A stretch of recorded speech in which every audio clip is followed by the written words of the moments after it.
তোমার জন্য একটা সারপ্রাইজ আর অজানা অনেক কিছু অপেক্ষা করছে বধুয়া। সামলাতে পারবে তো? কথাটা বলে হানিয়ার কপালে গভীরভাবে ভালোবাসার পরশ দেয়। তারপর হানিয়ার উত্তর না শুনেই রওনা হয় আবার। পেছনে ফেলে যায় ভ্যাবলাকান্ত হানিয়াকে, যে কিনা জাভিয়ানের কোনো কথা কাজ কিছুই না বুঝতে পেরে হাঁ করে তার দিকে তার যাওয়া দেখছে। জাভিয়ান লন্ডনে গেছে আজ 3 দিন পেরিয়ে 4 দিন হলো। সময়টা এখন সন্ধ্যা। হানিয়া মাগরিবের নামাজ শেষ করে বেলকুনিতে আসে। ভীষণ ঠান্ডা পড়েছে ঢাকায়। শীতের কাপড় ছাড়া বাহিরে যাওয়া মানে ফ্রিজের ভেতর ঢুকে পড়ার মতো ফিলিংস নেওয়া। এত ঠান্ডার মধ্যেও হানিয়া জাস্ট নামাজের হিজাবটা পরেই বেলকুনিতে এসে পড়েছে, হাতে তার ফোন।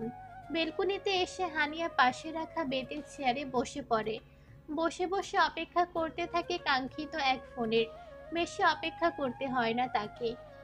বেলকুনিতে এসে বসার মিনিট 2 পরেই কাঙ্ক্ষিত ব্যক্তিটির ফোন আসে।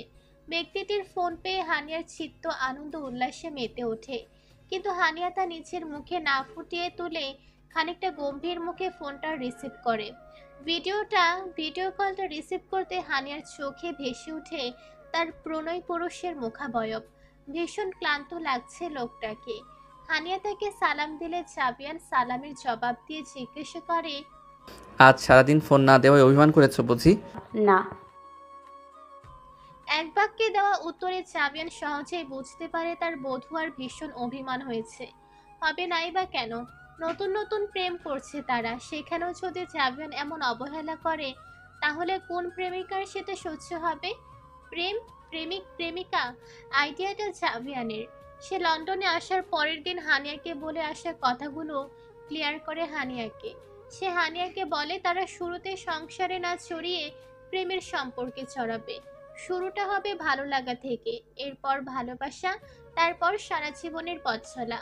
তাদের সম্পর্কের সমীকরণটা যেহেতু আর 5টা স্বাভাবিক সম্পর্কের মতো না, তাই তার এই ভাবনা। হানিয়ার কাছে বিষয়টা অদ্ভুত লাগলেও কিছু বলে না। তারপর থেকে আজ 4 দিন তারা প্রেমিক প্রেমিকার ন্যায় কথাবার্তা বলছে। হানিয়া যেন সত্যি এক নতুন জাভিয়ানকে আবিষ্কার করছে। লোকটা এত হাসে ইদানিং, তাকে যে হাসতে হাসতে তার রুহ বের হয়ে যাওয়ার অবস্থা হয়। হানিয়া যখন জাভিয়ানের সব ফানি কথায় হাসতে হাসতে কাহিল হয়ে পড়ে, তখন জাভিয়ান মুগ্ধ হয়ে হানিয়াকে দেখে। মিথ্যা বলা আমার একদমই পছন্দ নয় বধুয়া, তুমি এটা ভালো করেই জানো, তাও বললে কেন? হানিয়া উত্তর দেয় না। আসলে তার দেওয়া মতো কোনো উত্তর নেই। জাভিয়ান মাত্রই অফিসের কাজ শেষ করে বাসায় এসেছে। ঘরে ঢুকেই ফ্রেশ না হয়ে হানিয়াকে কল করেছে। জাভিয়ান বুঝতে পারে হানিয়ার অভিমানের গভীরতা এবং এও উপলব্ধি করতে পারে এই অভিমান ভাঙাতে বেশ সময় লাগবে। আপাতত তার একটু ফ্রেশ হওয়া ভীষণ জরুরি। তাই সে হানিয়াকে বলে, আমার কাবার্ড খুলে দেখো, একটা ব্রাউন কালারের প্যাকেট রাখা আছে। প্যাকেটটা পেয়ে নিজের কাছে রাখবে। আমি যেদিন আসবো সেদিন ওটা খুলবে। আর তার পাশে ছোট্ট আরেকটা প্যাকেট পাবে, ওটা এখনই খুলবে। কাজটা তাড়াতাড়ি করে তারপরে আমায় ফোন দিবে। আমি ততক্ষণে একটু ফ্রেশ হয়ে আসছি। আচ্ছা। লোকটা ক্লান্ত, তাই হানিয়া বেশি কথা বাড়ায় না। তাছাড়া তার মধ্যে এখনো একটা জড়তা রয়েই গেছে। জাভিয়ান এই কয়েকদিনে তার সাথে বেশ স্বাভাবিকভাবে কথা বললেও হানিয়া একটা অচেনা কারণে তেমন স্বাভাবিকভাবে কথা বলতে পারে না। জাভিয়ান ফোন দিয়ে নিচেই কথা বলে। হাসায় কথা শেষ করে ফোন কেটে দেয়। হানিয়া তেমন একটা আগ্রহ পায় না তার সাথে কথা বলতে। কিছু একটা বাধা দেয় তাকে। হানিয়া ফোনটা কেটে জাভিয়ানের কথা মতো তার কাপার্ড খোলে। তারপর কাপড়ের মিডিল থেকে কথা অনুযায়ী দুটো প্যাকেট পায়। ব্রাউন কালারের প্যাকেটটা পরে ধরে। আগে ছোট প্যাকেটটা বের করে সেটা ছিঁড়ে। প্যাকেটটা খোলার পর সেটা অনেকগুলো চকলেট আর অনেক প্রকারের আচার পায়। চকলেট আর আচার তার ভীষণ পছন্দ। এটা জাভিয়ান জানলো কিভাবে? হানিয়া জিনিসগুলো দেখে যেমন খুশি হয় তেমন অবাক হয়। দুটো প্যাকেট কাবার্ড থেকে নিয়ে কাবার্ডের দরজা লক করবে, তখন দেখতে পাই কিছু কাপড়ের ভাঁজে সেদিনের সেই ব্রাউন কালারের ডায়েরিটার কোনা দেখা যাচ্ছে। ডায়েরিটা দেখে হানিয়ার অবচেতন মন বলে ওঠে, আজ তো জাভিয়ান নেই, আজই সুযোগ ডায়েরিটা পড়ে দেখার। পরক্ষণে আবার ভাবে, না থাক, সে মানা করেছে। এত কথা শুনিয়েছে, পড়ার দরকার নেই এমন ডায়েরি। কিন্তু আমরা মানুষ্য জাতি ভীষণই কৌতূহল প্রবণ হয়ে থাকি। হানিয়াও তার ব্যতিক্রম নয়। সে নিচের কৌতূহল সামলাতে না পেরে ডায়েরিটা কাপড়ের ভাঁজ থেকে টান দিয়ে বের করে। ডায়েরিটার সাথে সাথে কয়েকটা ছবিও তার হাতে আসে। হানিয়া ছবিগুলো উল্টে যখন সেগুলো দেখে, তখন যেন তার পায়ের নিচ থেকে মাটি সরে যায়। আমি সেইবার পরীক্ষা শেষে কক্সবাজার গিয়েছিলাম আমার ফ্রেন্ডদের নিয়ে। প্রথম দিন রেস্ট নিয়ে পরের দিন আমরা নেমে পড়ছিলাম সমুদ্রের বুকে। সব বন্ধুরা মিলে দাপিয়ে বেড়াচ্ছিলাম সমুদ্রে। হুট করে পেছন থেকে এক মায়াবিনীর হাসির কলকলে আওয়াজে আমি থমকে যাই। ঘাড় ঘুরে ডানে বামে খুঁজি। আমাকে আমার মায়াবিনী বেশ কষ্ট দেয়নি। আমার থেকে একটু দূরে সে ছিল। সাথে তার বয়সী কয়েকজন মেয়ে ছিল। কোনো এক কথায় মায়াবিনী ভীষণ হাসছিল। আর তার সেই হাসির কেড়ে নেয় আমার হাসি ঘুম খাওয়া। তার হাসিটা আমি এতই বিভোর হয়ে গিয়েছিলাম যে কখন যে ভিড়ের মধ্যে হারিয়ে যাই আমি টের পাই না। যখন হুঁশ ফিরে তখন পাগলের মতো আশেপাশে তাকাই, খুঁজি, কিন্তু আর পাই না তাকে। কক্সবাজারে গিয়েছিলাম আনন্দ করে স্টুডেন্ট লাইফের সমাপ্তি করতে, কিন্তু সেই আনন্দ আর করা হয় না। তাকে খুঁজে না পেয়ে আমি ভীষণ ভেঙে পড়ি। বলে রাখা ভালো, আমার এত ভেঙে পড়ার কারণ হলো আমি তাকে ভালোবেসে ফেলেছিলাম। হ্যাঁ, লাইফে এটাই ফার্স্ট সাইট ছিল। জীবনে প্রথমবারের মতো কোনো মেয়ে আমার মন চুরি করে নিয়ে গিয়েছিল। তো আমার এত মন খারাপ দেখে আমার ফ্রেন্ডরা আমাকে জিজ্ঞেস করতে থাকে এর কারণ। আমি তাদের কিছু একটা বলে কাটিয়ে দেই। সবাই আমার মিথ্যা অজুহাত বিশ্বাস করলেও করে না একজন। কে সে? আমার বেস্ট ফ্রেন্ড আয়মান। আমি যেমন ওর নারী নক্ষত্র সব জানি, তেমনি ও আমার সব না বলা কথা কিভাবে করে জেনে যায়। আমার বাকি বন্ধুরা ঘোরার জন্য বাইরে চলে গেলেও আমি যাই না। আমি যাই না বলো আয়মানও যায় না। সবাই চলে যাওয়ার পর আয়মান আমাকে চেপে ধরে আমার পেট থেকে সব কথা বের করে তারপর ছাড়ে। ওই আমাকে বলে আমার এই অনুভূতির নাম হলো ভালোবাসা। জানিস, সেদিন ভীষণ খুশি হয়ে পড়েছিলাম। পড়ালেখা শেষ, চাকরিও শুরু করতাম কয়েক মাস পর থেকে। ভেবেছিলাম ঢাকায় গিয়ে যেভাবেই হোক মায়াবিনীকে খুঁজে বের করে নিজের সঙ্গিনী বানিয়ে নেব। ঘোরাঘুরি শেষ করে ঢাকায় ফিরে আসলাম। একটা কোম্পানিতে 3 মাসের ট্রেনিংয়ের ডাক পেলাম। অফিসে যাওয়ার পথে একটা গার্লস কলেজ পড়তো। একদিন বাইক নিয়ে ওই কলেজের এখান দিয়ে যাচ্ছিলাম, হঠাৎ করে চোখ আটকে গেল কলেজের গেটে একজনের ওপর। ব্যক্তিটি আমার মায়াবিনী ছিল। নীল কালারের সালোয়ার স্যুট আর হিজাবের তাকে নীলিমা লাগছিল। সে তার কয়েকজন বান্ধবীদের সাথে কলেজের মধ্যে ঢুকছিল। বুঝলাম সে ওই কলেজে পড়ে। আমার মায়াবিনী আমার এত কাছে ছিল আর আমি জানতামও না। কথাটা আবারও জানলাম আয়মানকে। আয়মান বলল সেও দেখতে চায় আমার মায়াবিনীকে। একদিন দূর থেকে তাকে দেখালাম।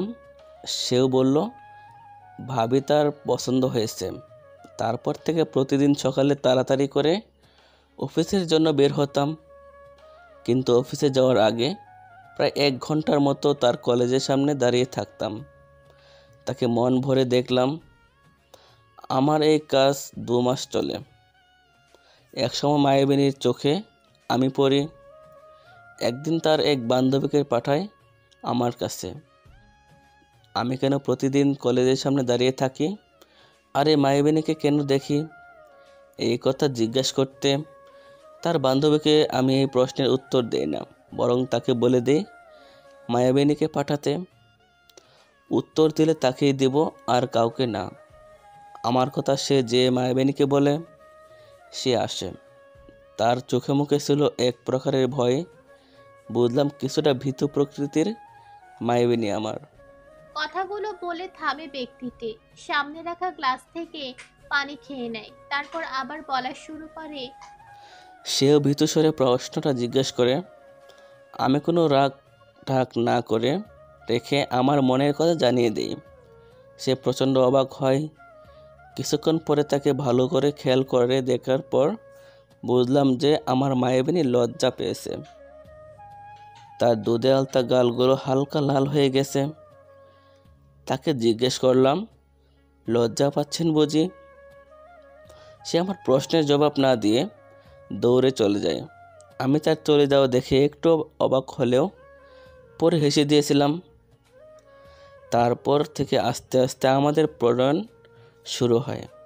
সে আমাকে কখনোই ভালোবাসি কথাটা বলেনি, কিন্তু তার লাজুক চোখের চাহনি আমাকে বুঝিয়ে দিত সে আমাকে কতটা ভালোবাসে। আমাদের প্রণয়নকালে যখন 4 মাস, তখনই একদিন বাবা বলে গ্রামে যাবে। হুট করে গ্রামে যাওয়ার কথায় আমার পরিবারের সকলেই অবাক হয়েছিল, কিন্তু বাবার কথার উপরে কোনো কথা বলতে পারতাম না আমরা কেউই। 3 দিনের ছুটি নিলাম অফিস থেকে। মায়াবিনী থেকে বিদায় নিয়ে রওনা হলাম আমার ভালোবাসার মৃত্যুপুরীতে। কথাটা বলতে বলতে লোকটির চোখ দিয়ে অশ্রু গড়িয়ে পড়তে থাকে। ততদিনে আমার চাকরি পাকাপোক্ত হয়ে যাওয়ায় ভেবেছিলাম গ্রাম থেকে এসে মায়াবিনীকে নিজের জীবনসঙ্গিনী বানিয়ে নেব, কিন্তু সে আশা আমার আশায় থেকে গেল। বাবা আমায় না জানিয়ে গ্রামে তার বন্ধুর মেয়ের সাথে বিয়ে ঠিক করে ফেলেছিল। আমরা কেউই জানতাম না। গ্রামে যাওয়ার পর জানতে পারি, তখন আমি সাফ সাফ মানা করে দিই। বাবা আমার অবাধ্যতা আর নিজের মান সম্মানের ভয়ে হার্ট অ্যাটাক করে বসেন। শেষে মায়ের কসমে বিয়ে করে ফেলি। বাবা ঠিক করা সেই মেয়ের সাথে সারা জীবনের জন্য হারিয়ে ফেলি আমার মায়াবিনীকে। বিয়ে করে ঢাকায় আসার পর ভাবলাম মায়াবিনী আমায় ডিজার্ভ করে না, তার সাথে এই সম্পর্ক কন্টিনিউ করলে দুজন মেয়েকে ঠকানো হবে। মায়াবিনীর সাথে যোগাযোগ করে তাকে বলি আমার তাকে আর ভালো লাগে না, আমার বিয়ে ঠিক হয়ে গেছে, সেই জন্য আমার সাথে আর যোগাযোগ না করে। মানে না আমার মায়াবিনী।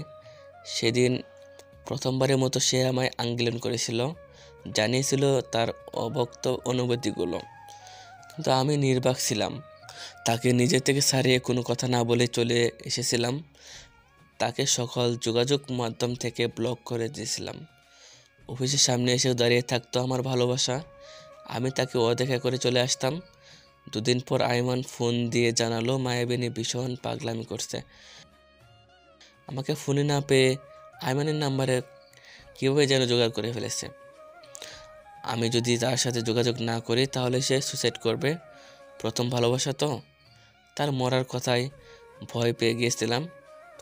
আইমানের কাছে গিয়ে তাকে পুরোটা বিষয় খুলে বললাম আমার ব্যর্থতার কথা, অসহায়তার কথা। সে আমায় আইডিয়া দিল আমার মায়াবিনীকে চূড়ান্ত পর্যায়ে কষ্ট দিতে, তাহলে সে আমার থেকে মুখ ফিরিয়ে নেয় আর নতুন করে জীবন শুরু করে। তার নাম্বার আনব্লক করে তাকে দেখা করতে বললাম। সে আসলো। আমার থেকে চূড়ান্ত পর্যায়ে অপমানিত হয়ে ভগ্ন হৃদয় নিয়ে চলে গেল। জানিস আমি তাকে কষ্ট দেওয়ার জন্য কি বলেছিলাম? কি বলেছিলে ভাই? আমি তাকে বলেছিলাম আমি আমার ফ্রেন্ডের সাথে বাজি ধরেছিলাম তাকে প্রেমে ফেলানোর। আমার আগে থেকেই বিয়ে ঠিক করা ছিল, তাই আমি এখন আর তার সম্পর্ক কন্টিনিউ করতে পারবো না। সে আমার হাত জোর করে বলেছিল আমার দ্বিতীয় বউ হতেও রাজি। তা আমার মাথায় তখন একটা কথাই আসছিল যে আমি আমার মায়াবিনীর যোগ্য নই। সে আমার থেকে ভালো কাউকে ডিজার্ভ করে। সে আমার কোনো কথায় যখন মানছিল না তখন তার বয়স নিয়ে বলে। সে আর আমি প্রায় সমবয়সী, 1.5 বা 2 বছরের বয়সের ডিস্টেন্স আমাদের। আমি বললাম আমার পরিবারে মানবে না এই বিষয়টা। এই কথা বলার পর মায়াবিনী আর কোনো কথা বলেনি, চুপ করে আমার মুখের দিকেই তাকিয়েছিল। তার চাহনি দেখে বুঝতে পেরেছিলাম তার জীবনের সবচেয়ে বড় কষ্ট হয়তো আমি দিয়েছি। অনেক লেম এক্সকিউজ ছিল তাকে ছাড়ার। এটা জানিস, ও খুবই নাজুক প্রকৃতির ছিল। একটু কিছু হলেই কেঁদে কেঁদে অস্থির হয়ে যেতাম। সেদিনও অনেক কষ্ট পেয়ে কাটছিল, যার কারণে মুখটা রক্তলাল হয়ে গিয়েছিল। মনটা বলছিল ওকে একদম বুকের ভেতর লুকিয়ে রাখে কিংবা ওকে নিয়ে দূরে কোথাও চলে যায়, যেখানে আমাদের আপন বলতে আমরা দুজনেই থাকবো আর কাউকে লাগবে না। কিন্তু এটা সম্ভব নয়। এসে পড়েছিলাম তাকে এক পরে আকাশ পরিমাণ কষ্ট আর ধোঁকা দিয়ে। আর কিছুদিন পরেই রাজশাহী চলে গিয়েছিলাম। তারপর আর কোনো কথা বা দেখা হয়নি। অনেক উপায় ছিল তার সাথে যোগাযোগ বা কথা বলার, কিন্তু কী লাভ বল? এতে তার আর আমাদের দুজনের কষ্ট বাড়তো। একজনের থেকে জানতে পেরেছিলাম সে নাকি বিয়ে করে স্বামী নিয়ে দেশের বাইরে চলে গেছে। খুশি হয়েছিলাম কথাটা শুনে। দূরে থাকুক আমার না হওয়া ভালোবাসা, সুখে থাকুক যোগ্য ব্যক্তির সাথে। কথাগুলো শেষ করে গ্লাসে রাখা অবশিষ্ট পানিটুকু পান করে আবরার। হ্যাঁ, এতক্ষণ আবরার তার অতীতের কথাই বলছিল, কিভাবে সে কষ্ট দিয়েছে তার মায়াবিনীকে, আর এখনো প্রতিনিয়ত কষ্ট পাচ্ছে সে। আবরারের কথা শেষ হওয়ার পর হানিয়া বলতে শুরু করে, মৃত মানুষও বুঝি বিয়ে করে সুখে সংসার করতে পারে ভাই? মানে কার কথা বলছিস? তোমার মায়াবিনী আর আমার ননদ স্পর্শিয়া তালুকদার আভার কথা, যে কিনা আজ থেকে 1.5 বছর আগে তোমার ধোঁকা মানতে না পেরে সুইসাইড করেছিল। হানিয়ার কথাগুলো শুনে আবরারের পায়ের নিচে থেকে মাটি সরে যায়। তার স্পর্শ হানিয়ার ননদ। আবরার আগে থেকে জানতো জাভিয়ানের একটা বোন ছিল, আর সে অ্যাক্সিডেন্ট করে মারা গেছে। কিন্তু সে কখনোই জাভিয়ানের বোনের ছবি দেখেনি, আর না নামটা শুনেছিল জাভিয়ানের বোনের। আর কি বলল হানিয়া? স্পর্শ সুইসাইড করেছে। এই নিষ্ঠুর পৃথিবীতে আর নেই তার মায়াবিনী, শুধুমাত্র তার জন্য। এতগুলো শকিং কথা নিতে পারে না আবরার। থম মেরে বসে থাকে শূন্য দৃষ্টি নিয়ে। হানিয়া তার হ্যান্ডব্যাগ থেকে ব্রাউন কালারের ডায়েরিটা বের করে আবরারের দিকে এগিয়ে দিয়ে বলে, আমি কাউকে কখনো এতটা প্রখরভাবে ভালোবাসতে দেখিনি, যতটা প্রখরভাবে ভালোবেসেছিল স্পর্শ আপু। সে তো তোমার দ্বিতীয় বউ হতে চেয়েছিল, তবুও তুমি কেন তাকে ফিরিয়ে দিলে ভাই? ভালোবাসার মানুষটিকে আরেকজনের সাথে ভাগ করতে সে তো রাজি ছিল, তাও কেন এমন করলে ভাই? আমার জানো তোমার প্রতি অনেক রাগ হচ্ছে, আর স্পর্শ আপুর প্রতি করুণা। এটা স্পর্শ আপুর, তোমায় নিয়ে তার সকল অনুভূতিগুলো এখানে লিখে রেখেছিল সে। চাইলে পড়তে পারো, কিন্তু উনি দেশে আসার আগে ফিরিয়ে দিও। ওনার একমাত্র বোনের শেষ স্মৃতি এটা, খুব যত্ন করে রাখে উনি এটা। আমার মনে হলো তোমার এটা একবার হলেও পড়া উচিত, তাই দিলাম। আবরার নির্বিকারভাবে ডায়েরিটা হাতে নেয়, কয়েকবার হাত বুলিয়ে দেয় ডায়েরিটাতে। হানিয়া বসা থেকে উঠতে উঠতে বলে, আমি আসি, রাজশাহী যাওয়ার আগে এটা দিয়ে যেও। কথাটা বলে হানিয়া বের হয়ে আসে ক্যাফে থেকে। আবরার তখনও সেখানেই বসে থাকে। হানিয়া আবরারকে স্পর্শর মৃত্যুর কথাটা বলে এই কারণে যে সে এখনো নিজের চোখে স্পর্শকে দেখেনি। আর তাদের বিয়ের সময় জাভিয়ানের পরিবার তাদের বলেছিল জাভিয়ানের ছোট বোন অ্যাক্সিডেন্ট করে মারা গিয়েছে কিছু বছর আগে। যেখানে তার শ্বশুর বাড়ি বলেছে তাদের মেয়ের মৃত্যুর কথা, সেখানে সে কিভাবে পর্যাপ্ত প্রমাণ না পেয়ে একজন মৃত মানুষকে জীবিত বলবে? তাই হানিয়া আবরারকে স্পর্শের বেঁচে থাকার কথাটা বলে না। হানিয়া আজ বাসার গাড়িতে আসেনি, রিক্সা করে এসেছে। তাই বাড়িতে যাওয়ার জন্য এখন রিক্সার খোঁজ করছে। হানিয়া হাঁটতে হাঁটতে রিক্সা খুঁজতে তখনই একটা কথা তার মাথায় আসে। রসি বেগম তাকে বলেছিল জাভিয়ান স্পর্শ আপুর প্রেমিকের খোঁজ করেছিল, হুট করেই তাকে খোঁজা বন্ধ করে দেয়। তাহলে কি জাভিয়ান আবরারের খোঁজ পেয়েছিল? আর হানিয়ার ভাইছে আবরার, এটা জানার পরে কি জাভিয়ান বিয়েটাতে রাজি হয়? তাহলে কি জাভিয়ান তাকে বিয়ে করেছে নিজের বোনের হত্যার প্রতিশোধের জন্য? তাই কি সে এতদিন হানিয়ার উপর এত অত্যাচার করত? কথাটা ভেবে হানিয়ার বুক ভার হয়ে যায়। হানিয়ার হাঁটা থেমে যায়। সে কথাগুলো ভাবতে ভাবতে কখন যে মাঝ রাস্তায় চলে এসেছে তার খেয়ালই ছিল না। জাভিয়ান তাকে প্রতিশোধের জন্য বিয়ে করেছে, এই কথাটাই তার মাথায় ঘুরছে। চোখগুলো অশ্রুকণায় ভরে গিয়েছে। সে খেয়ালই করেনি বিপরীত দিকে থেকে একটা হাই স্পিডে একটা ট্রাক তার দিকে ধেয়ে আসছে।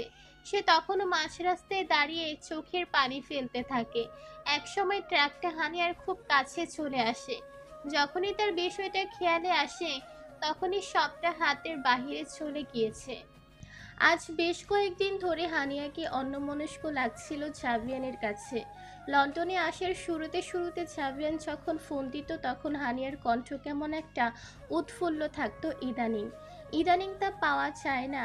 জাভিয়ানের কথা বলার সময় ভিডিও কলে তাদের বেশিরভাগ সময় কথা হয়। যখন ফোন দেয় তখন হানিয়া কেমন এক ধ্যানে জাভিয়ানের দিকে তাকিয়ে থাকে। মাঝে মধ্যে হুট করে তার চোখের কোণায় অশ্রুদের আনাগোনাও জাভিয়ানের নজরে পড়ে। জাভিয়ান তাকে বেশ কয়েকবার এই বিষয়ে জিজ্ঞাসা করলেও হানিয়া কথা কাটিয়ে দেয়। জাভিয়ান ভাবে হানিয়া তার আগের ব্যবহারগুলোর জন্য হয়তো এমন করে, কিন্তু কোথাও যেন একটা কিন্তু থেকেই যাচ্ছে। জাভিয়ানের অফিসের কাজটা 15-20 দিনের হলেও জাভিয়ান আজ 13 দিনের মাথায় দেশে ফিরেছে। বাসায় কেউ জানে না, একমাত্র মনি ছাড়া। তাকে জানিয়েছে কারণ জাভিয়ান চাইছে সে ফিরে হানিয়াকে নিয়ে ঢাকায় বাহিরে ঘুরতে যাবে। বলা চলে ছোট একটা হানিমুন আর কি। মনি যাতে হানিয়াকে আগে থেকে রেডি করিয়ে দেয় তাই তাকে জানানো। কিন্তু জাভিয়ান দেশে পা রাখার পর এয়ারপোর্টে থাকতে যখন মনিকে ফোন দিল তখন মনি জানায় হানিয়া নাকি সেই সকালে বের হয়েছে, এখনও নাকি ফিরেনি। ফোনটাও বন্ধ বলছে। জাভিয়ান তার হাত ঘড়িতে সময় চেক করলে দেখে দুপুর 1টার কাছাকাছি। জাভিয়ান ভাবে হানিয়ার কলেজ তো অনেক আগেই ছুটি হয়ে গেছে, তাহলে এখনো বাসায় কেন ফিরেনি হানি? তার চেয়ে বড় কথা ফোনটা কেন বন্ধ তার অপ্রিয় বউয়ের? কথাগুলো ভাবতে ভাবতেই গাড়ির সিটে গা এলিয়ে দিয়ে চোখটা বন্ধ করে। বুকটা কেমন ধুকপুক করছে। চোখ জোড়াও সেই অপ্রিয় বউটাকে দেখার জন্য বিদ্রোহ ঘোষণা করছে। হুট করে চলন্ত গাড়ি থেমে যায়। জাভিয়ানও চোখ খুলে বুক করা ক্যাব ড্রাইভারকে জিজ্ঞাসা করে, কি হলো, গাড়ি থামালেন কেন? স্যার, সামনে অনেক মানুষের একটা জটলা পেকে আছে, মনে হয় কোনো অ্যাক্সিডেন্ট হয়েছে, যেতে হয়তো সময় লাগবে। ড্রাইভারের কথা শুনে জাভিয়ানের কপাল কয়েকটা ভাঁজ পড়ে। আসলেই কোনো অ্যাক্সিডেন্ট হয়েছে কিনা দেখার জন্য জাভিয়ান গাড়ি থেকে বের হয়। কয়েক কদম হাঁটার পর দুজন ব্যক্তি কথা বলতে দেখে ওই পথ দিয়েই আসছিল। তাদের থামিয়ে জাভিয়ান তাদেরকে জিজ্ঞাসা করে, কি হয়েছে ওখানে? আরে ভাই, কয়ার না, একটা মাইয়ার একটা ট্রাক ধাক্কা দিয়া গেছে। মাইয়াটা ধাক্কা খাইয়া রাস্তার পাশের লেনের সাথে গিয়া মাথায় ভারী খাই, মাথা ফাইটে অবস্থা খারাপ। ট্রাক ড্রাইভারও ট্রাক তুইয়া ভাগছে। কেউ মেয়েটাকে হসপিটালে নিয়ে যায়নি? কেডা নিয়া যাইব? অ্যাক্সিডেন্ট কেস, গেলেই পুলিশি ঝামেলা পাশা লাগবো, তাই কেউ আগবারাই আইতেছে না মাইয়াডারে সাহায্য করার লেগা। তাও কেডা নাকি অ্যাম্বুলেন্স কল করছে, হ্যাঁ আইতে আছে। কথাটা বলেই ব্যক্তি দুজন চলে যায়। জাভিয়ান তাদের কথা শুনে তাজ্জব বনে যায়। আজকালকার মানুষেরা কতটা স্বার্থপর হয়ে গেছে। ঝামেলা পোহাতে হবে বলে একজন মানুষকে এভাবে রাস্তায় ফেলে রেখে তামাশা দেখছে। জাভিয়ান আর বেশি কিছু না ভেবে ভিড়ের দিকে এগোতে থাকে। যতই এগোচ্ছে ততই তার বুকের ভেতরটা কেমন ছটফট করে উঠছে। আশ্চর্য, এমন হচ্ছে কেন? জাভিয়ান ভিড় ঠেলে অ্যাক্সিডেন্ট স্পটে গিয়ে দাঁড় হয়। মেয়েটা উল্টো দিকে মুখ করে পড়ে আছে। জাভিয়ান কাঁপা কাঁপা পায়ে তার কাছে যেতে থাকে। ভিড় থেকে একজন বলে ওঠে, কই যান মিয়া? অ্যাক্সিডেন্ট কেস, মরে গেছে মনে হয়, ধুইরেন না, পরে ঝামেলায় ফাঁসবেন। জাভিয়ান লোকটির কথায় পাত্তা দেয় না। হেঁটে এসে মেয়েটির সামনে হাঁটু গেড়ে বসে পড়ে। তারপর আলতো হাতে মেয়েটির কাঁধ ধরে সোজা করে। মুখটার একপাশে রক্তে ভিজে চুপচুপে হয়ে গেছে। জাভিয়ান তার গালে হাত দিয়ে মুখটা সোজা করলে তার অন্তরাত্মা কেঁপে ওঠে। এসে তার অপ্রিয় বউ। জাভিয়ান রিয়াকশন করতে ভুলে যায়। তার মাথা সম্পূর্ণ ব্ল্যাঙ্ক হয়ে যায়। সে থম মেরে বসে থাকে। তখনই অ্যাম্বুলেন্স এসে পড়ে। সেখানে থেকে দুজন লোক বের হয়ে হানিয়াকে স্ট্রেচারে ওঠাতে যাবে তখন তার হুঁশ ফিরে। সে হানিয়াকে ঝাপটে ধরে নিচের বুকের সাথে চিৎকার করে বলতে থাকে, দূরে সরে যাও সবাই, কেউ আমার বউকে ধরবে না, কেউ না। বউ উঠো, কি হয়েছে? ব্যথা পেলা কিভাবে? উঠো, দেখো তোমার বর সাহেব এসে পড়েছে। তোমাকে সারপ্রাইজ দেওয়ার জন্য তাড়াতাড়ি আসলাম, আর তুমি আমাকে সারপ্রাইজ দিয়ে দিলে। উঠো বধুয়া, কত প্ল্যান করেছি তোর জন্য, তুই বারবার আমার প্ল্যান ভেস্তে দিতে পারিস না। ওঠ না বউ। জাবিয়ান কেমন পাগলের মতো করতে থাকে আর হানিয়াকে ঝাঁকাতে থাকে। বারবার বলছে হানিয়াকে উঠতে, কিন্তু হানিয়া কি আর উঠে? উপস্থিত জনতা তার এমন কাণ্ড দেখে বুঝতে পারে সে হানিয়ার স্বামী। একজন তো বলেই বসে। মরা মানুষ কেমনে কথা কইব? জাবিয়ান তাকে ধমক দিয়ে বলে, চুপ, আমার বউয়ের কিছু হয়নি। আমি ওকে এখনই হসপিটালে নিয়ে যাব, কিচ্ছু হবে না ওর। কথাটা বলেই জাবিয়ান হানিয়াকে কোলে তুলে নেয়। হসপিটাল থেকে আসা লোকেরা জাবিয়ানকে বলে হানিয়াকে স্ট্রেচারে শোয়াতে, কিন্তু জাবিয়ান তা করে না। নিচেই হানিয়াকে কোলে তুলে অ্যাম্বুলেন্সে গিয়ে বসে। অ্যাম্বুলেন্সে ঢুকে হানিয়ার মুখে অক্সিজেন মাস্ক লাগিয়ে দেয় একজন। অনেকটা রক্তক্ষরণ হওয়ার কারণে হানিয়া খুব আস্তে শ্বাস নিচ্ছে। সারাটা রাস্তা নিচের কোলে করে রাখে জাবিয়ান। হসপিটালে আসার পর সে আরেক পাগলামি জাভিয়ানের হানিয়াকে কোলে করে তাড়াতাড়ি করে হসপিটালের মধ্যে ঢুকে পড়ে। চিৎকার করে ডাকতে থাকে ডাক্তারদের। নার্সরা জাভিয়ানকে বারবার বলেছে হানিয়াকে স্ট্রেচারে শুয়ে দিতে, কিন্তু জাভিয়ানের এক কথা ডাক্তার আগে ডাকেন। বাধ্য হয়ে একজন নার্স দৌড়ে গিয়ে ডাক্তার ডেকে আনে। ডাক্তার এসে জাভিয়ানকে বলে, পেশেন্টকে এভাবে রাখায় তার আরও প্রবলেম হতে পারে। আপনি প্লিজ তাকে স্ট্রেচারে শুয়ে দেন, আমি দেখছি কি হয়েছে তার। জাভিয়ান এবার আর কোনো দ্বিরুক্তি করে না। হানিয়াকে স্ট্রেচারে শুয়ে দিয়ে তার এক হাত শক্ত করে ধরে রাখে। ডাক্তার হানিয়াকে এক্সামিন করে দেখে তার অবস্থা বেশি ভালো না। ডাক্তার নার্সকে বলে, ওনাকে প্রাথমিক ট্রিটমেন্ট দিয়ে ওটির জন্য রেডি করুন। পেশেন্টের কন্ডিশন বেশি একটা ভালো না। নার্সটি ডাক্তারের কথা মতো হানিয়াকে নিয়ে যায়। হানিয়ার হাতটা যখন জাভিয়ানের হাত থেকে আলাদা করা হচ্ছিল, তখন জাভিয়ানের মনে হয় তার কলিজার হাজারটা সুচ গেঁথে দেওয়া হচ্ছিল, এমন কষ্ট হচ্ছিল। নার্স চলে গেলে ডাক্তার জাভিয়ানকে সান্ত্বনা দিয়ে বলে, দেখুন মিস্টার, আপনাকে ভেঙে পড়লে চলবে না, শক্ত হতে হবে এই কঠিন সময়ে। আপনার বাড়ির সকলকে ফোন দিয়ে জানিয়ে দিন। আর মনে হচ্ছে পেশেন্টকে ব্লাড দিতে হবে। পেশেন্ট আপনার কে হয় মিস্টার? জাভিয়ান নিস্তেজ গলায় বললে, আমার ওয়াইফ। ওহো, আপনার ওয়াইফের ব্লাড গ্রুপ কি একটু জানিয়ে দিবেন নার্সদের? তাহলে আমরা আমাদের ব্লাড গ্রুপে চেক করে দেখব সে গ্রুপের ব্লাড আছে কি না। আমার সঠিক তার ব্লাড গ্রুপ সম্পর্কে জানা নেই। ডাক্তারটি জাভিয়ানের এমন কথা শুনে একটু অবাকই হয়। হাজবেন্ড হয়ে ওয়াইফের ব্লাড গ্রুপ সম্পর্কে জানে না, তাও সে বেশি একটা মাথা ঘামায় না, চলে যায় নিচের কাছে। ডাক্তার চলে যাওয়ার পর জাভিয়ান পাশে রাখা চেয়ারে ধপ করে বসে পড়ে। সে এখনো বিশ্বাস করতে পারছে না হানিয়ার এত বড় একটা অ্যাক্সিডেন্ট হয়েছে। জাভিয়ান চোখ বন্ধ করে নিজেকে শান্ত করতে চায়, কিন্তু চোখ বন্ধ করার সাথে সাথেই হানিয়ার রক্তে ভেজা মুখটা তার চোখের সামনে ভেসে ওঠে। ধপ করে সে চোখ খুলে তাকায়। দু হাত দিয়ে নিচের মাথার চুল খামছে ধরে। না চাইতেও তার চোখ দিয়ে অশ্রু গড়িয়ে পড়ে তার অপ্রিয় বউয়ের জন্য, যে জাভিয়ান কিছুকাল অবধিও চাইতো হানিয়ার বিষাদের কারণ হতে। সেই জাভিয়ানই আজ হানিয়ার জন্য নিজের মূল্যবান অশ্রু ছড়াচ্ছে। এটা কি আদৌ বিশ্বাসের যোগ্য? ডাক্তারের কথা অনুযায়ী জাভিয়ান তার এবং মির্জা বাড়িতে ফোন দিয়ে হানিয়ার অ্যাক্সিডেন্টের খবর জানায়। সকলে হসপিটালের উদ্দেশ্যে রওনা হয়ে পড়েছে অলরেডি। জাভিয়ান তাদের ফোন নির্বিকার ভঙ্গিতে বসেছিল, তখন একজন নার্স কিছু পেপারস নিয়ে জাভিয়ানের কাছে আসে। জাভিয়ান নার্সটিকে জিজ্ঞাসা করে, এগুলো কিসের পেপার সিস্টার? দেখুন স্যার, আপনার ওয়াইফের অবস্থা বেশি একটা ভালো না। এটা হলো বন্ড পেপার।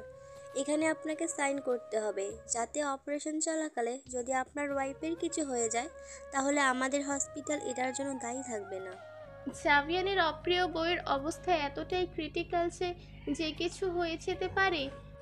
কথাটা জাভিয়ানের শ্রবণ করলেও মস্তিষ্ক তা মানতে নারাজ।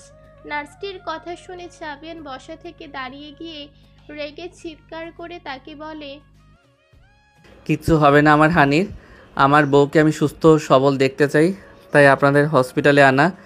যদি কিছু হয় আমার বউয়ের আইসোয়ার আপনাদের হসপিটালে আমি মাটির সাথে মিশিয়ে দিব। যত টাকা লাগবে আমি দিব, কিন্তু আমার বউকে সুস্থ করে আমার কাছে ফেরত দিবেন আপনারা। জাভিয়ানের এমন চিৎকার করে বলা কথার আশেপাশের সকলে দাঁড়িয়ে পড়ে, তার কথা শুনতে থাকে। জাভিয়ানের চিৎকার আর রাগ দেখে নার্সটি ভয়ে সিটিয়ে যায়। ততক্ষণে তালুকদার পরিবারের সকলে এসে পড়েছে। মিস্টার তালুকদার এসে জাভিয়ানকে নিচের সাথে জড়িয়ে ধরেন। জাভিয়ানের পিঠে হাত বুলিয়ে দিতে দিতে বলে, শান্ত হও বাবা, কিচ্ছু হবে না হানিয়ার, ইনশাল্লাহ।